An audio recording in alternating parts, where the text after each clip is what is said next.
Bismillahirrahmanirrahim. Ikhwani fi din, ukhatal iman, rahimani wa rahimakumullah.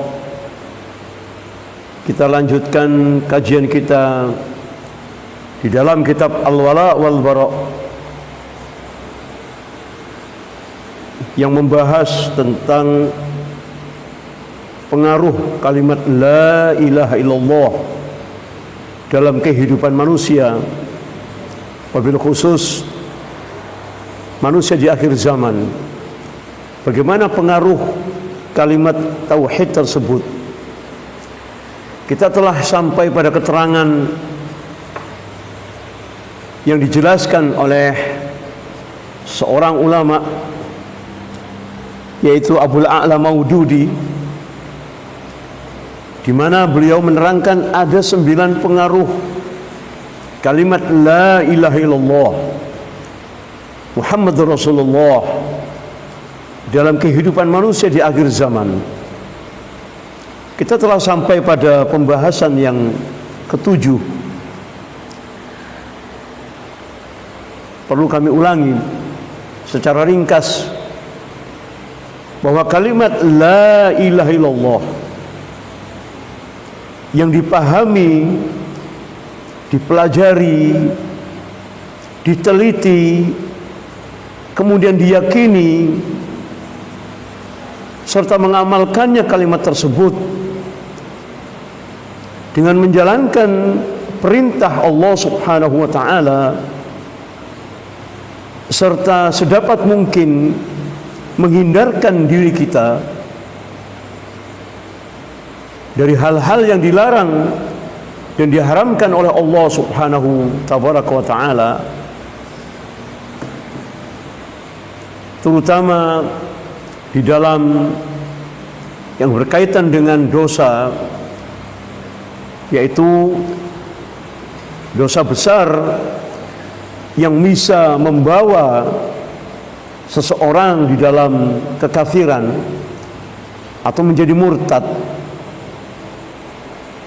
Maka beliau katakan bahwa kalimat tauhid yang dipahami dengan benar, diteliti,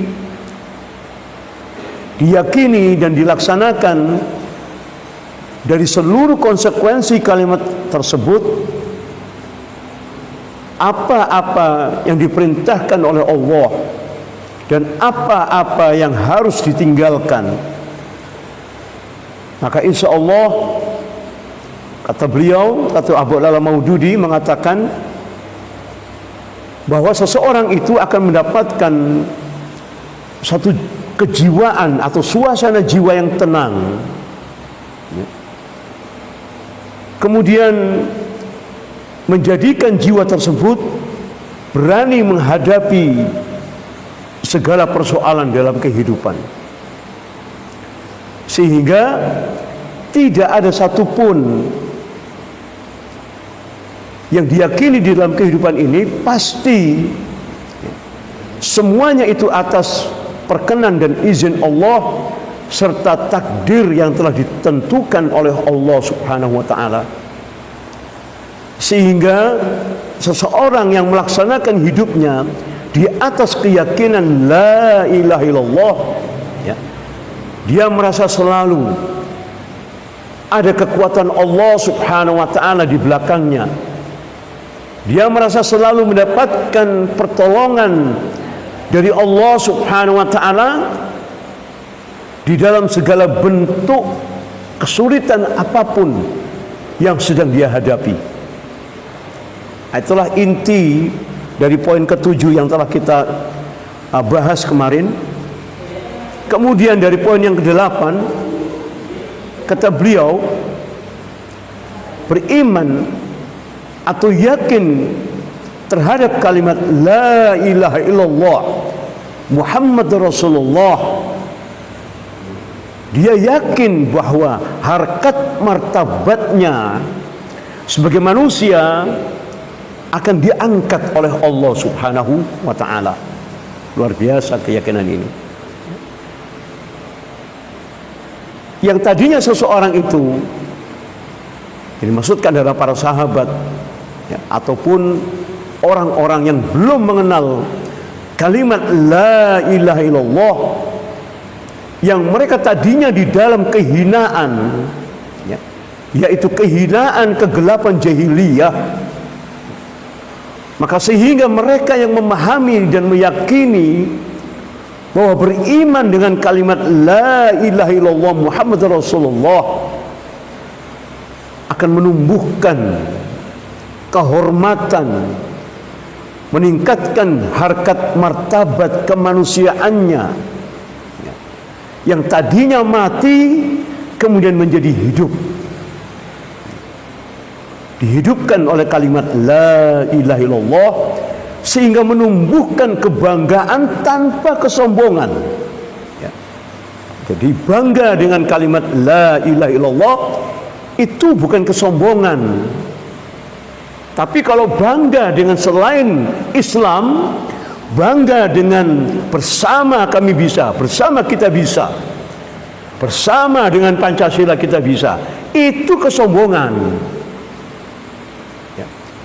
Kalau bangga di atas Islam itu bukan kesombongan, bukan sok-sokan ya. Kalau bangga dengan sepak bola itu kesombongan dan itu kebodohan ya. Sombong di atas seluruh kalimat yang lain selain kalimat la ilaha illallah itu kebodohan ya.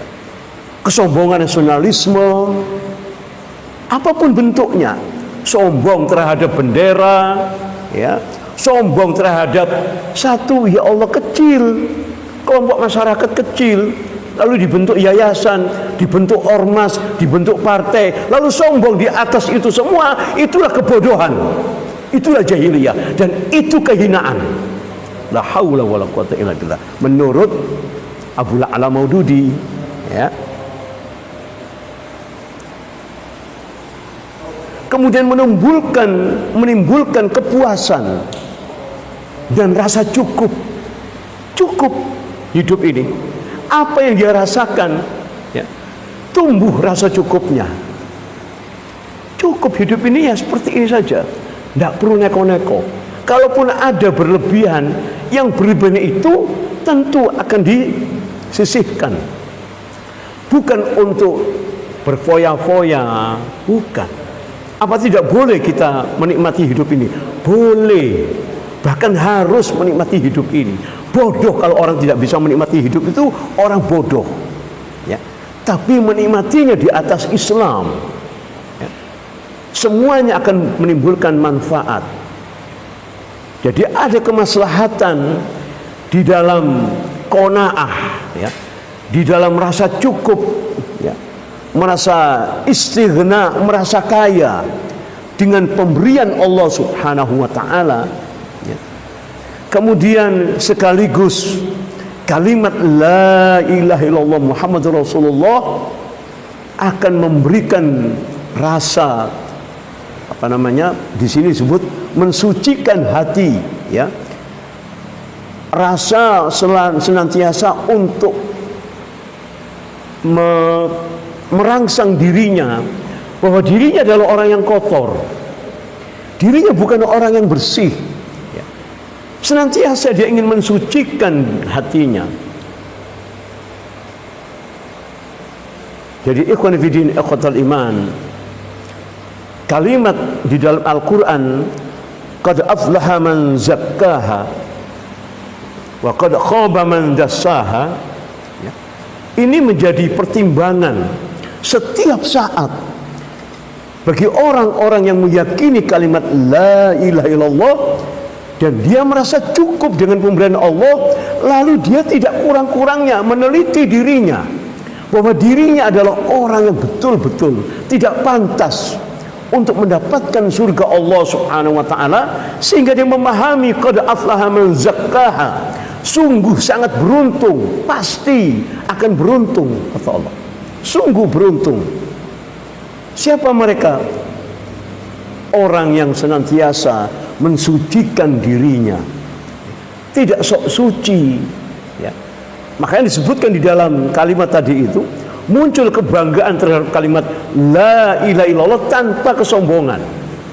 Jadi kalimat la ilaha illallah itu jauh dari kesombongan.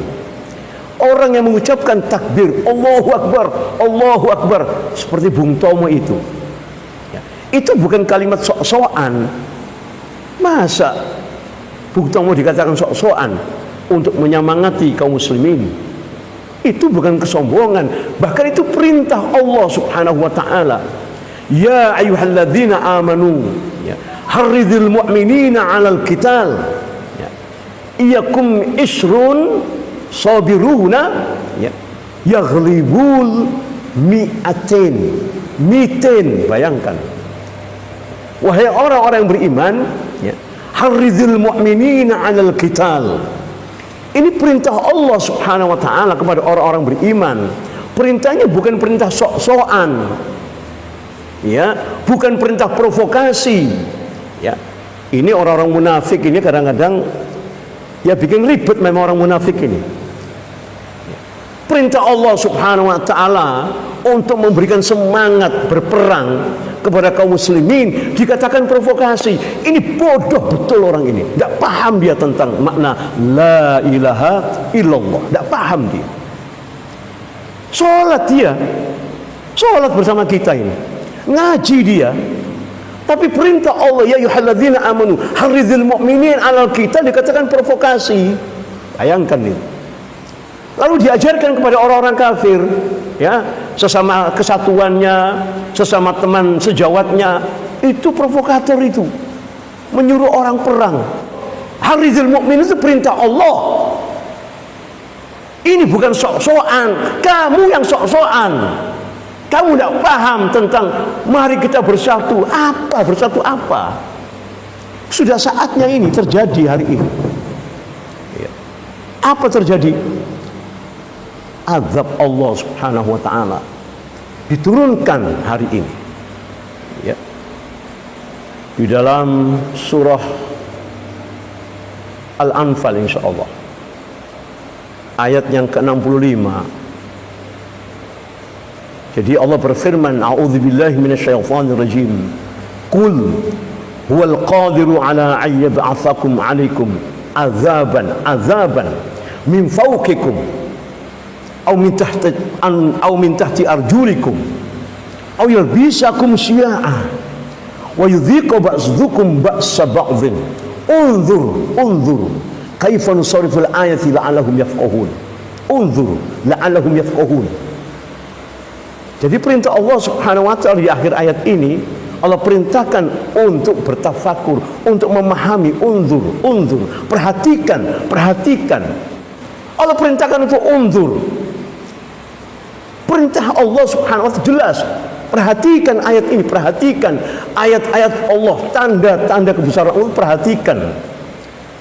Yang kamu perhatikan pangkatmu, yang kamu perhatikan rumahmu yang butuh cicilan, mobil butuh cicilan, itu otaknya orang munafik itu. Oh, perintah Allah Subhanahu wa taala dikatakan provokator. Kan gila ini orang ini, tidak ngaji orang seperti ini. Di mana otaknya itu? Allah katakan, ya, qul huwal qadiru ala ayyab'atsakum 'alaikum. Ya. Qul huwal qadiru ala ayyab'atsa 'alaikum. Ya. Katakan Muhammad, dialah Allah yang akan mengirimkan, yang mampu mengirimkan azabnya kepada kalian min tahti arjulikum, atau azab itu dikirimkan dari bawah kaki kalian. Azab Allah dikirimkan dari bawah tanah ini. Aw yalbisakum syi'a, atau azab itu, perhatikan yang ini, yang nomor 3 ini. Aw yalbisakum syi'an, atau kalian dipersatukan oleh Allah Subhanahu wa taala. Memang sengaja dipersatukan. Padahal mereka ini amtasabu jami'an, kata Allah. Apa kalian berpikir bahwa mereka ini bersatu, kata Allah? Allah bertanya di ayat ini, amtasabu jami'an, wahai orang beriman. Allah katakan kepada orang beriman, apakah kafir-kafir ini bersatu? Munafik, musyrik, kafir yang lainnya bersatu? Kamu menyangka mereka bersatu? Enggak. Wa qulubuhum syatta. Justru hati mereka itu sedang berperang satu sama lain. Jadi Sangat bodoh, sangat bodoh. Kalau orang Islam tidak paham ayat ini, bodoh betul. Allah yang menyatukan mereka.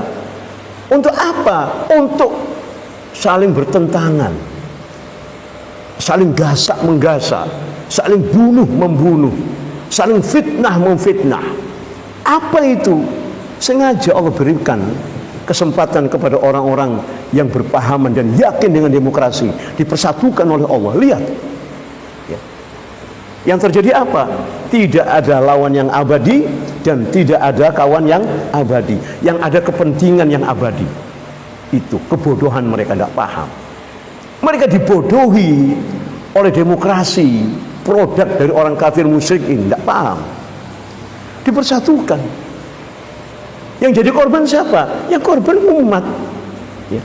Mereka yang berperang di atas, nanti 2 tahun lagi atau bahkan sebelum setahun sudah gandengan lagi. Kan kurang ajar ini. Tadinya umat ini hampir bacok-bacokan, hampir saling membunuh, tiba-tiba mereka di atas bersalaman. Ada apa ini? Ada proyek, ada dunianya. Ini loh biadabnya demokrasi ini. Ya. Orang sekelas ustadz, sekelas habaib, sekelas ulama, sekelas kiai bisa dibodohi oleh demokrasi. Tidak paham saya ini. Tidak paham saya ini. Ngeri. Yang akibatnya terjadi apa? Albisakum syia'an. Kalian akan dipersatukan oleh Allah dalam satu pertentangan.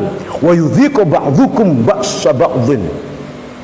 Agar kalian dapat merasakan keganasan satu dengan yang lain. Ya. Na'udzubillahi min dzalik. Dan itu luar biasa ikhwan fillah rahimakumullah dampaknya. Maka di ayat terakhir itu kata Allah di dalam surat Al-An'am ini 65, di akhir ayat itu Allah katakan unzur, perhatikan. Kaifa nusarriful ayati, kata Allah. Berapa kali Allah kirimkan tanda-tanda kebesarannya, azab dari atas. Disangkanya hujan ini rahmat, ternyata jadi azab. Na'udzubillahi min dzalik. Dari bawah kaki, gempa bumi, tsunami. Ya. Kalau di dalam surah Maryam itu, alam ini sudah gregetan sama manusia ini. Insya Allah sudah kita bahas kemarin. Tapi perlu saya ulangi untuk menegaskan, untuk menguatkan keterangan di dalam surah Al-An'am 65 ini. Ya. Allah berfirman, wa qalu ittakhadha ar-rahmanu walada laqad ji'tum syai'an iddah takadu samawati yatafattarna minhu wa tasanqul ard wa takhiru jibalu hadda an da'u lirrahmani walada. Bayangkan. Ya. Wa qalu ittakhadha ar-rahmanu walada. Dan mereka ya, mendakwah, memvonis, menuduh Allah punya anak. La haula wala quwata illa billah. Subhanallah, Allahu akbar. La haula wala quwata. Allah dituduh punya anak. Laqad ji'tum syai'an iddah, kata Allah. Sungguh ada lam taukid, ada qaf taukid. 2 huruf taukid ini digabungkan oleh Allah di dalam ayat ini. Laqad ji'tum syai'an iddah. Sungguh, kata Allah. Kalian telah mendatangkan perkara yang sangat mungkar kepada Allah. Mengatakan Allah punya anak. Ini kemungkaran yang sangat luar biasa. Al-Quran menyebutkan laqad. Bagi ikhwan-ikhwan yang paham bahasa Arab, saya kurang paham, mohon maaf. Tapi saya baca sedikit aja. Belajar pelan-pelan. Ternyata lam dan qaf ini huruf taukid. Untuk memberikan tekanan pada ayat ini. Sungguh, kata Allah. Syai'an iddah. Kalian telah datangkan perkara yang sangat mungkar di hadapan Allah. Takadu samawati yatafattarna minhu. Alam ini marah. Langit seolah-olah akan pecah mendengar kalimat Allah dikatakan punya anak ini. yatafattarna minhu, langit ini akan pecah, wa tasankul ard, dan bumi terbelah. Bumi ini rasanya mau terbelah. Ya, manusia maunya dilipat oleh bumi, seperti di Palu itu, seperti di Aceh itu tanggal 26 Desember. Tanggal 25-nya mereka merayakan Natal di Serambi Mekah. Bayangkan, kota yang menjadi kemuliaan dan kebanggaan kaum muslimin di Nusantara saat itu, karena bagian daripada daulah Islamiyah, disebut Serambi Mekah Aceh itu. Dirayakan Natal di sana. La haula wa quwwata illa billah.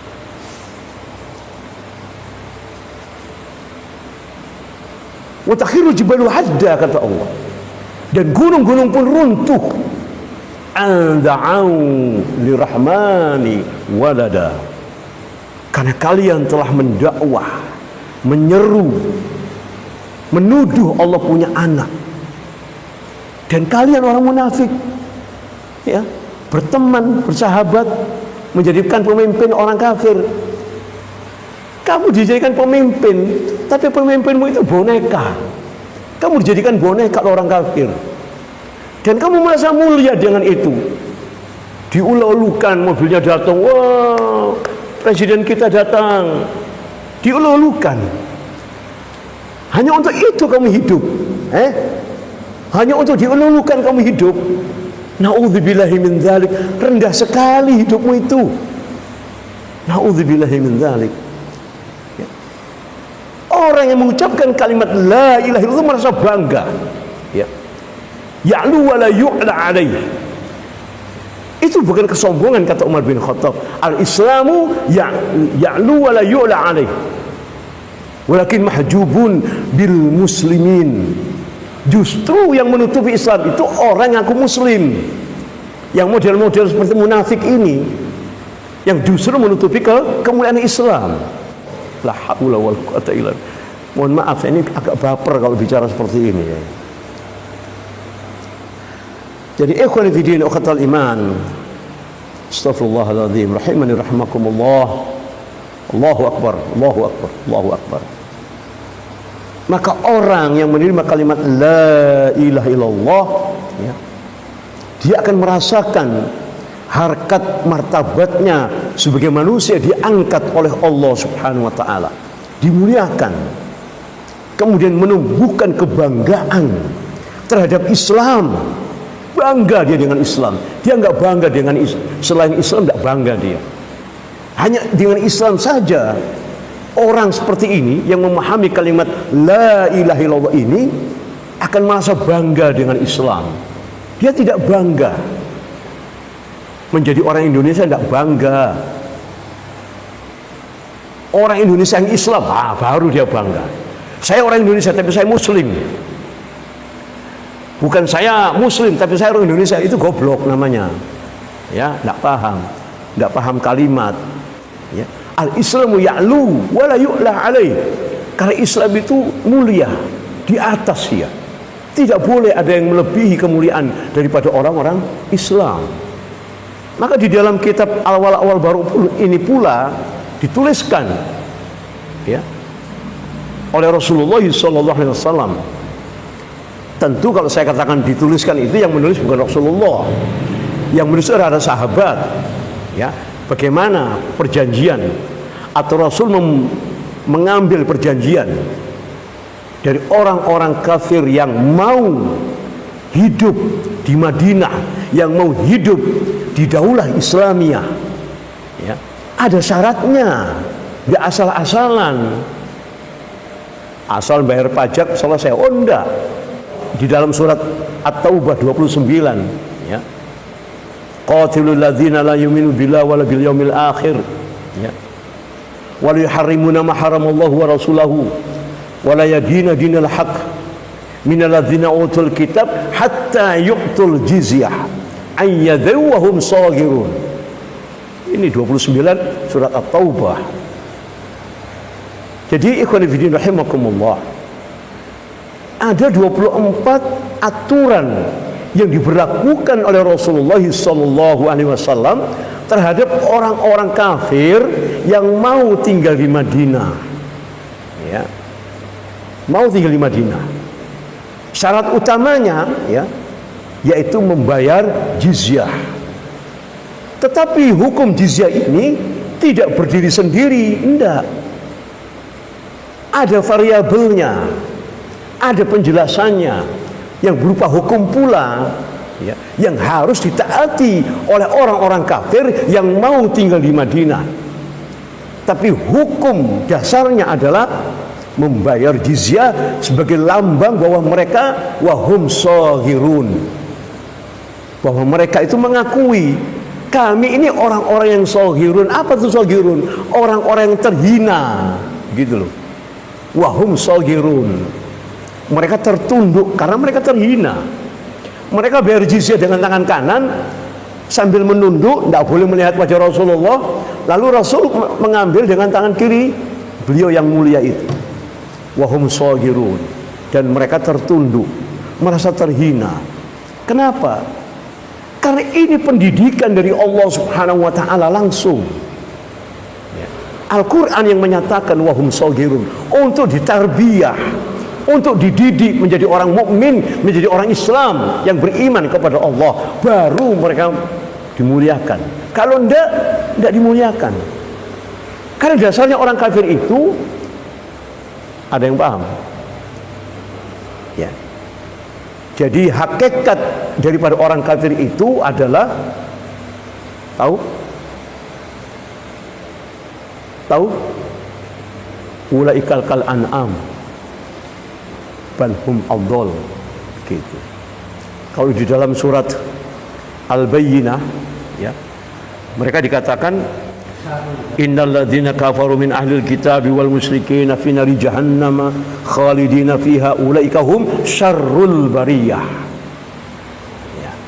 Jadi orang kafir itu sejelek-jelek makhluk yang melata di bumi ini. Dan ini ada sejarahnya, bukan sekedar teks untuk menghina orang kafir, tidak. Tetapi perjalanan sejarah itu dibuktikan, ya, untuk membuktikan ayat-ayat Allah Subhanahu wa ta'ala, dibuktikan dengan sejarah perjalanan Islam, bahwa orang kafir itu memang terhina, gitu. Kalau mau kafir, ya, faman syafal yu'min faman syafal yakfur. Mau beriman silakan beriman, mau kafir kafiro, pilihan. Kafir itu menjadi pilihan. Kalau bangga dengan kekafiran, silakan, monggo, kamu bangga dengan kafirmu, monggo. Ya. Makanya mereka marah kalau dikatakan kafir. Kalau dikatakan non muslim, mereka masih cengengesan. Karena kalimat kafir itu tidak enak, menyentuh nurani kalimat kafir itu, ya, menyentuh fitrah manusia. Karena manusia itu fitrahnya tidak mau dikatakan kafir, tidak mau. Itu fitrah manusia, dan fitrah itu cahaya dari Allah Subhanahu wa ta'ala, ya. Fitrah itu penerang, ya, untuk membedakan bainal haq wal batil, bainal haram wal halal. Itu fitrah yang dibimbing oleh nur Al-Quranul Karim, ya. Jadi fitrah itu membutuhkan bimbingan cahaya. Cahayanya adalah Al-Quranul Karim, gitu. Nah, manusia itu fitrahnya, ya, hamba Allah, ya. Manusia itu fitrahnya hamba Allah, maka dia nggak mau disebut kafir, nggak mau dia, gitu. Tapi kalau katakan non muslim, masih mikir dia. Kalau orang itu memiliki satu, apa namanya, istilahnya, ya, terlepas, ya, keyakinan itu bagi mereka, karena kita ini diperintahkan oleh Allah untuk mengatakan lakum dinukum waliyadin, ya, lakum dinukum waliyadin. Kepercayaan kepada agamamu itu untukmu, kepercayaan kepada agama kami untuk kami, bukan untuk kamu, untuk kami. Jadi kalau saya menerangkan ini untuk kami, ya, untuk kamu silakan. Kalau kamu yakin dengan kekafiranmu, silakan kamu kafir. Dan silakan kamu bangga dengan kekafiranmu, monggo. Tapi bagi kami keterangan kekafiran itu adalah kehinaan. Kafir itu kehinaan. Syarrul bariyah. Kal an'am, seperti binatang kata Allah. Balhum adzal, bahkan lebih sesat daripada binatang. Itu esensi orang kafir. Gitu loh. Nggak mau terhina, nggak mau jadi binatang, yang masuk Islam syahadat akan dibimbing oleh Al-Quran. Maka ketika manusia itu lahir ke dunia ini, tergantung dia dididik oleh siapa. Siapa yang menjadi kedua orang tuanya yang mendidik dia? Orang tuanya Nasranikah, Yahudikah, atau Islam, atau Muslim? Nah, karena Islam itu sudah sesuai dengan fitrah. Al-Islam itu fitrah. Fitratallahi allati fatara nasa 'alaiha. Ya. Yang kata Allah, fitrah itu diletakkan oleh Allah Subhanahu wa taala pada diri manusia. Jadi ketika lahir manusia sudah fitrah. Maka ketika lahir manusia itu fitrahnya dijaga oleh orang tuanya. Dengan apa? Dengan Al-Quran, dibimbing dengan Al-Quran. Ya. Makanya orang kafir paham, untuk merusak fitrah manusia dijauhkan dari Al-Quran. Untuk merusak fitrah kaum muslimin dijauhkan dari Al-Quran. Boleh ngaji, silakan ngaji, cukup sampai Iqra tok, Iqra 6 selesai. Di wisuda, wah bangga itu. Cukup. Setelah itu apa? Kena pergaulan lagi, naudzubillahi min dzalik. Berapa banyak anak-anak kita yang lulus Iqra 6, bangganya luar biasa orang tuanya ini. Padahal naudzubillahi min dzalik, belum ada apa-apanya Iqra 6 itu. Ya, masih panjang perjalanan ini. Maka saya curiga dengan kurikulum hari ini, anak sekolah masuk 6:30, pulang nanti jam 2. Mau ngaji jam 3 sore sudah kecapean. Kasihan anak-anak kita hari ini. Ya, di-stressing dengan kurikulum-kurikulum yang nilai daripada kurikulum itu jauh dari nilai-nilai Islam. Bahkan dijauhkan dari pemahaman akidah hari ini. Kita dengarkan azan dulu, insyaallah. Akan kita lanjutkan. Kita lanjutkan keterangan tentang pengaruh kalimat la ilaha illallah dalam diri manusia pada akhir zaman ini. Dan kita sudah sampai pada yang 8 tadi, ya. Dan kita masuk ke yang terakhir atau poin yang ke-9.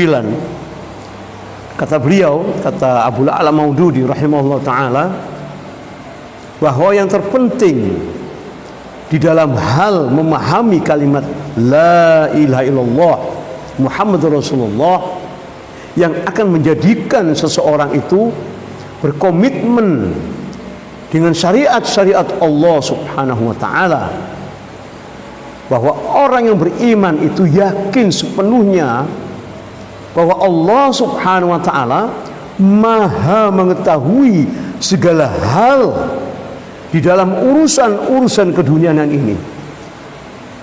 Bahkan Allah lebih tahu daripada isi kepalanya dan isi hatinya, ya.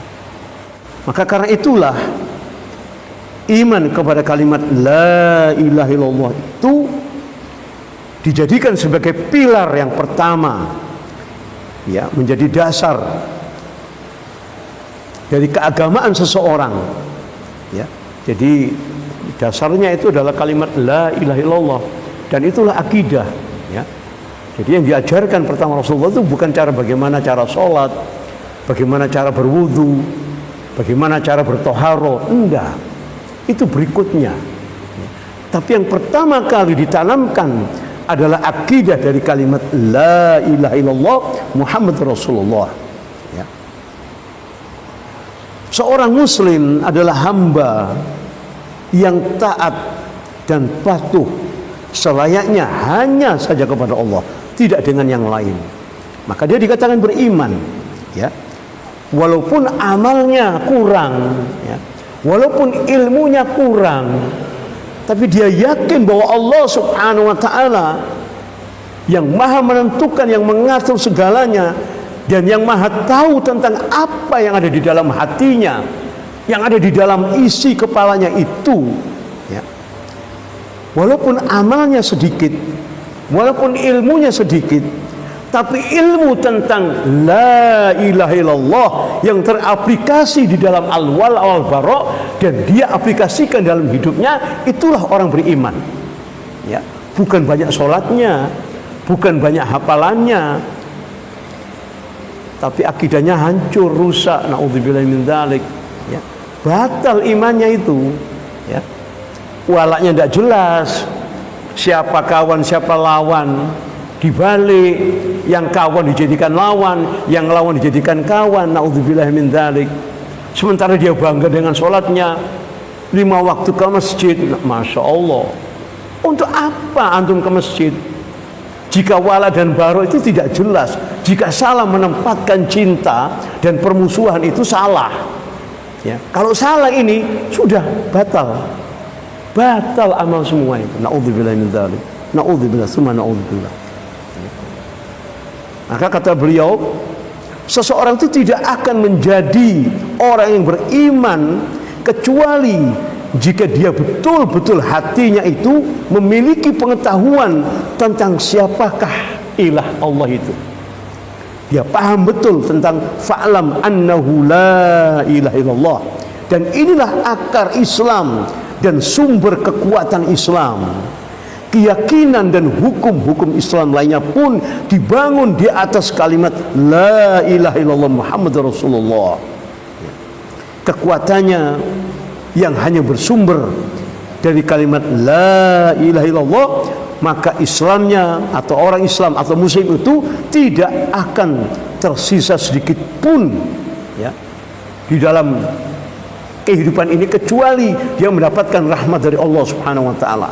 Tidak ada yang tersisa dari orang beriman kecuali dia akan mendapatkan rahmat dari Allah Subhanahu wa taala. Maka sesungguhnya hakikat permusuhan dan karakter permusuhan itu merupakan pertentangan antara dua din, yaitu dinul haq wa dinul batil, ya. Ini kembali kepada pemahaman al-wala wal bara. Kata ini bukan yang mengatakan, ini bukan sampai namanya tadi Abul Ala Maududi, bukan, ya. Tapi ini kesimpulan yang disimpulkan oleh penulis kitab ini, yaitu Syekh Muhammad bin Salim bin Said Al-Qahtan. Beliau katakan sesungguhnya hakikat permusuhan serta karakter permusuhan itu merupakan pertentangan antara dua din, ya. Dinul haq yaitu hanya Islam, wa dinul batil, bainal batil, bainal haq wal batil. Hak itu cuma satu, ya, yaitu Islam. Kalau kebatilan banyak variannya, banyak sekali variannya itu, macam-macam. Ada nasionalisme, ada komunisme, ada liberalisme, ya, ada Nasrani, ada Yahudi, ada Buddha, ada Hindu, banyak variannya. Itu kalau kafir. Kalau Islam enggak, al-haq itu cuma satu, al-Islam tok, itu saja, ya. Yaitu agama Allah Subhanahu wa taala, mengikuti syariat-syariatnya, berwala kepada agama Allah, kepada hamba-hamba Allah yang beriman, atau dia harus memilih, ya, memilih untuk berpihak kepada agama batil atau dinul batil, ya. Makanya disebutkan innad dina indallahil Islam. Ad-din itu bermakna aturan, pandangan hidup. Di dalam hidup itu hanya Islam yang diridhoi oleh Allah Subhanahu wa taala, yang lain enggak.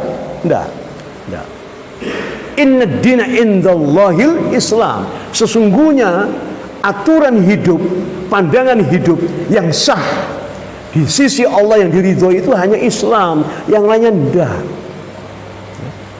Insyaallah.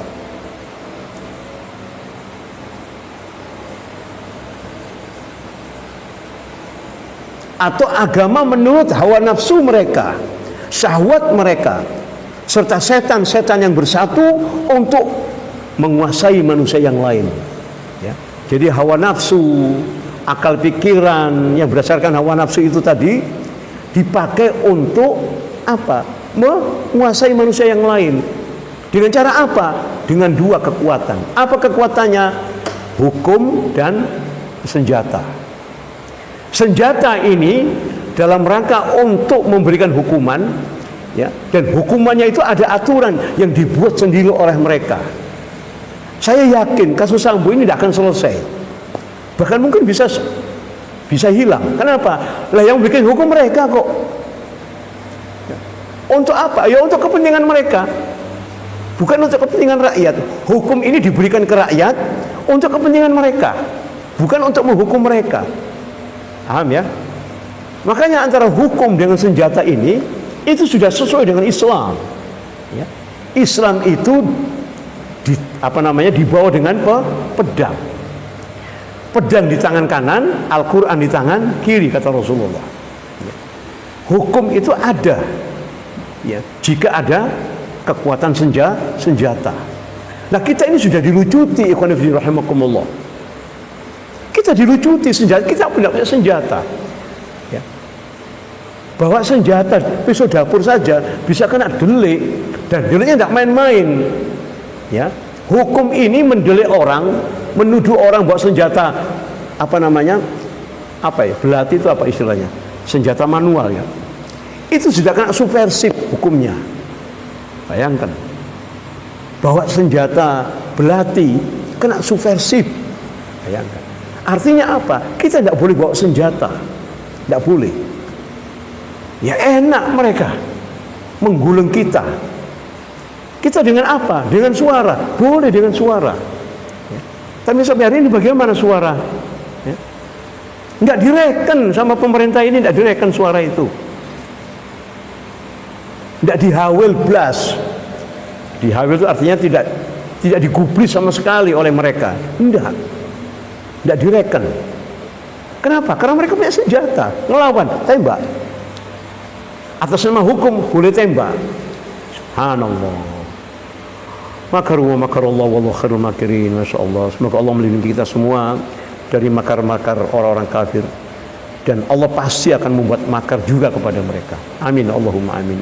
Semoga Allah Subhanahu wa taala senantiasa membimbing kita ke jalan yang benar. Ya muqallibal qulub, ya muqallibal qulub, ya muqallibal qulub, tsabbit qulubana ala dinik wa ala ta'atik, tsabbit ala syahidana fi sabilik. Subhanakallahumma wa bihamdika asyhadu an la ilaha illa anta astaghfiruka wa atubu ilaik. Wabillahi taufiq wal hidayah. Assalamualaikum warahmatullahi wabarakatuh.